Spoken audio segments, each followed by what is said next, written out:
Hello, ladies and gentlemen, and welcome to the Discriminating Gamer. I'm not worried about the deficit. It's big enough to take care of itself. Ladies and gentlemen, today we're going to go ahead and take a look at DerrocAr from Ion Game Design.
We'll get back to the review in just a moment. I want to take a minute to ask you to check out my other channel, that is Cody Carlson, PhD, where we talk about history, books on history, military history. I even post some of my lectures for my classes on there. Please check that out. Please subscribe to that channel. And now, back to the review.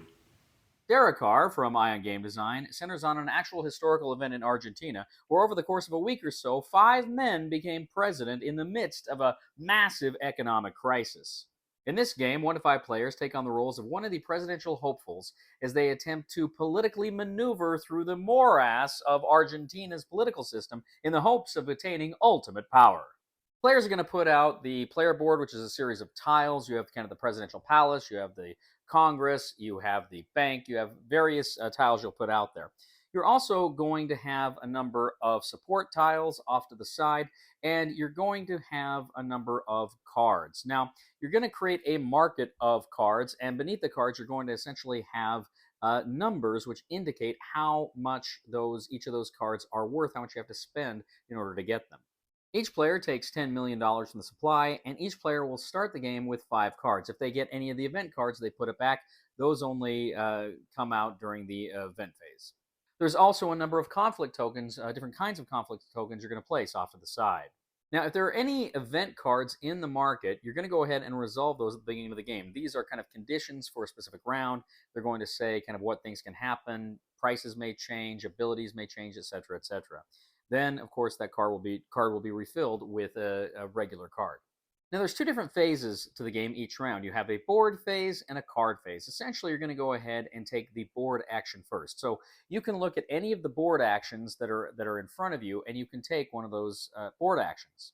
For instance, at the central bank, you can leave amount of money on the bank there, and depending on what amount you have left, you can draw a number of cards. You can reserve funds. Essentially, you can take all the money that is on the bank. You can also choose to embezzle funds. Essentially, you can just take 5 million, but for that, you have to take a conflict token, a bad image conflict token. Now, after that action, you can actually buy cards from the market. You can go ahead, and if you've got the money, you can buy cards and put them into your hand. But then you have to discard down to 5 cards. You can only have a maximum of 5 cards by that point. Next, you're going to go ahead and refresh the market, and then you're going to flip from the board phase to the card phase. Now, during the card phase, you can essentially play cards from your hand. Now, you can only really take one action, but many of these actions will require multiple cards. For instance, some of the cards are lobbying cards. Now, lobbying cards are essential because that is how you get support. If you can play 3 lobbying cards, you're going to go ahead and whatever the majority color is on those cards, you're going to select that kind of a lobby token. If you have 3 cards of different colors, then you can select any one of those tiles from those cards. You put that lobbying token next to you. That's how you gain support. The support token next to you, that's how you gain support during the game. Now, again, as soon as you gain more support than the president, you become the president. There are other cards. For instance, you can play a lobby card with a conflict card to essentially make sure that somebody gets a various kind of conflict. The conflict color matches the color of the card, an entity as it's called, and you can actually, by this way, attack other players and get them to potentially drop out of the race. There's a lot of other various cards that have different effects. You've got kind of a funding card where the more of those kinds of cards you play, the more funding you can just get and take money. And there's a lot of other cards with different abilities as well. After you play cards, you draw a card from the deck. If you draw an event card, you discard it and draw another card. Once again, you discard down to 5 cards. Now, there's other things you can do in the game. As I mentioned with the board actions, if you are the president, you can take a Casa Rosada action. It's a presidential palace. There are various things that only the president can do. You can go ahead and you can play those, but you can only play those once while you are president for that round. Now, if somebody else becomes president, you become president again, you have access to all 4 of those things again, but you can only do each one of those once for one term as president. Now, there's also the Congress board. Essentially, there are law proposals, and you can vote on law proposals. Essentially, you decide whether you will be supporting the bill or not supporting the bill, and then you kind of essentially bid money secretly, and then you reveal how much money you've got. That money represents the votes that you've bought, and the bill will pass or fail at that time. Now, there's some other bells and whistles here. There are action cards that you can take. Your support cards, your support tiles, rather, have some actions that you can take as well. There's also the Ministry of Economics with debt payments, both international and national. You can actually pay off some of the debt. If there's an imbalance there, you kind of go through the card deck. But essentially, there's 6 spaces, both for international and domestic debt. Once that's all paid off, that immediately triggers endgame. Now, with the conflict tokens, if you have them, there are ways to get rid of them. But if you ever as soon as you get your 4th conflict token, you're out of the presidential race. You're not out of the game. Essentially, in a 4 to 5 player game, the first player that is out, he essentially gets the helicopter tile, and he is now essentially allied with the lowest scored player, and he can help them. He can trade cards with him. He can do things to try to help him, and they kind of have a shared victory at that point. Now, if 2 players get 4 conflict tokens, then the game ends immediately. Now, if at any time one player gets 10 value in support tokens, then the game is immediately over. Whoever is president when the game ends wins. DerrocAr, week of 5 presidents. Okay, so that is just the bare basics of the game. There's a lot more going on here. I didn't really jump into a lot of detail. I'm just giving you the overview here. So this is a game that I've actually had on my shelf for a while. Now, the designer sent it to me, wanted me to cover it. And so I put it on my shelf, and I've been waiting to get a decent player group. I didn't just want to play this one solitaire or 2-player. I wanted to have a decent player group because it looked like that's the way I would probably enjoy it more. So recently here, we got a group of 4 players. Now, I read through the rules not long after I got it, and frankly, I was a little intimidated.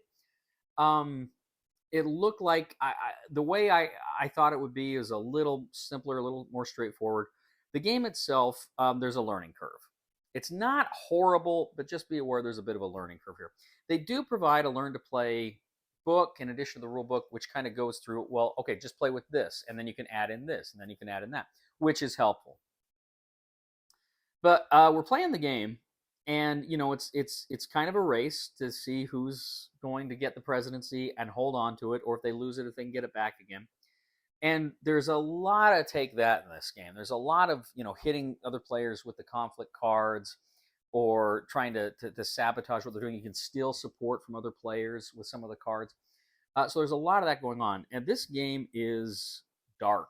And Ray was making that point there. This is a dark game. And it really is. It's pretty cutthroat. And just when you think you're ahead, some monkey wrench pops up that makes you feel like maybe you're not quite as well off as you thought you were. But it was tense, and it was fun, and we all really enjoyed it. And I personally enjoyed it a lot more than I thought I was going to. I thought it'd be okay, and I ended up really getting a kick out of it. It's a good, solid take that game with a fun political theme, a little bit of history I was unfamiliar with, which I really appreciated. So all told, I think it was just really well done. I think Ray is saying, it's a little box, but there's a lot of game in there. I mean, both physically, the components and stuff barely fit in the box. They fit, but just barely. But just there's a lot more to it than you would expect just going into it. So it's a fun game. If you like good political games that are mean, you like take that games, you like being mean to your friends, I think you'll get a kick out of this one. On the Cody scale of 1 to 10, I'm going to rate DerrocAr. I'm going to go ahead and give this a 7.5. Really enjoyed it. Really had a lot of fun with it. And, it's one I look forward to getting to the table again. Thank you once again, ladies and gentlemen, for joining us today on The Discriminating Gamer. As always, I ask you to please leave a comment for us on YouTube, on Board Game Geek, on our Facebook page or on thediscriminatinggamer.com. I'd ask you to please like us on Facebook, subscribe to us on YouTube, and follow us on Twitter. I'd ask you to give us a like on all of these platforms as well. We really appreciate it. Ladies and gentlemen, if you do like history, if you like books on history, those sorts of things, I'd humbly ask you to check out my other channel, that is Cody Carlson, PhD, where we talk about those things. Please subscribe. It would mean a lot to me.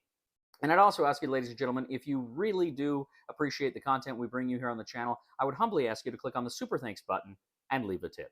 You know, ladies and gentlemen, if con is the opposite of pro, then is Congress the opposite of progress? Please somebody help me on my feet again.